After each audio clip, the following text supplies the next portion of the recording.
اور اب یہ اس حکومت کا امتحان ہے, یہ اسٹیبلشمنٹ کا امتحان ہے کہ اس الیکشن کو متنازع نہ بنا لیا, اور یہ تبھی ممکن ہے کہ اس میں یہ لوگ غیر جانبدار رہے اور قوم کو خود اپنا فیصلہ لیکن ایک سوال یہاں پہ کرنے دے آتا اور ہے اختیار سراج دے. صاحب, ایک سوال یہی ہوتا ہے کہ ہم اگر بیانات نکالیں پچھلے الیکشنز کے حوالے سے تو بارہا یہ مطالبہ سیاستدانوں کی جانب سے آتا ہے کہ فوج کی نگرانی میں انتخابات کرائے جائیں. جب فوج نگرانی میں انتخابات کراتے ہیں تو پھر اس کو تسلیم نہیں کیا جاتا, پھر سوالات اٹھائے جاتے ہیں. اس معاملے پر کیا بات ہوئی؟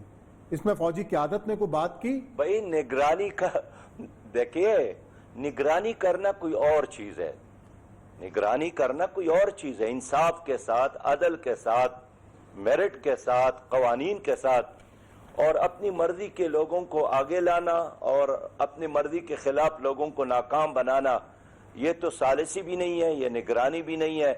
اور یہ وہ مسئلہ ہے جس نے ہر الیکشن کو متنازع بنایا. اور جب تک دیکھیے ہمارے پڑوس میں بھی الیکشن ہوتا ہے نا, ہندوستان میں, امریکہ میں بھی, فرانس میں بھی, جاپان میں بھی, کبھی بھی الیکشن کے بعد جلسی جلوس اور زندہ باد مرد آباد کے نعرے نہیں لگتے ہیں. ہارنے والا آ کر جیتنے والے کو مبارکباد دیتا ہے, اور جیتنے والا پھر سب کو ساتھ لے کر چلنے کی کوشش کرتا ہے. یہ صرف پاکستان کی الیکشن ہے کہ ہر الیکشن کے بعد کچھ لوگ جشن مناتے ہیں, وی کا نشان بناتے ہیں, اور کچھ لوگ روتے ہیں کہ ہمارے حق پہ ڈاکہ ڈالا گیا. تو ہم یہ چاہتے ہیں کہ اس وقت سب سے اہم مسئلہ یہی ہے کہ کس طرح پاکستان میں الیکشن سسٹم کو بہتر بنایا جائے تاکہ پاکستان مضبوط ہو.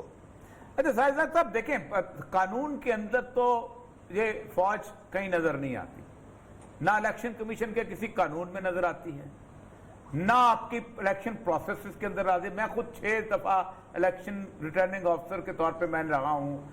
آپ ان کی جو انجینئرنگ ہے وہ قانون سے بالاتر اگر آپ سمجھتے ہیں تو وہ ہوتی ہوگی کسی نہ کسی جگہ.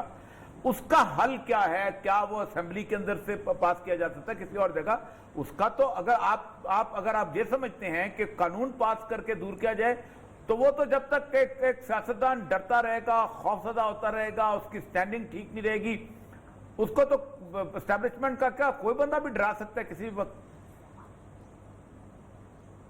دیکھیے ایک ہی حل ہے, اور وہ یہ ہے کہ آج بھی اسٹیبلشمنٹ کا مفاد اور فائدہ اور عزت اسی میں ہے, اس کا استحکام اور قوت اسی میں ہے کہ وہ غیر جانبدار رہے.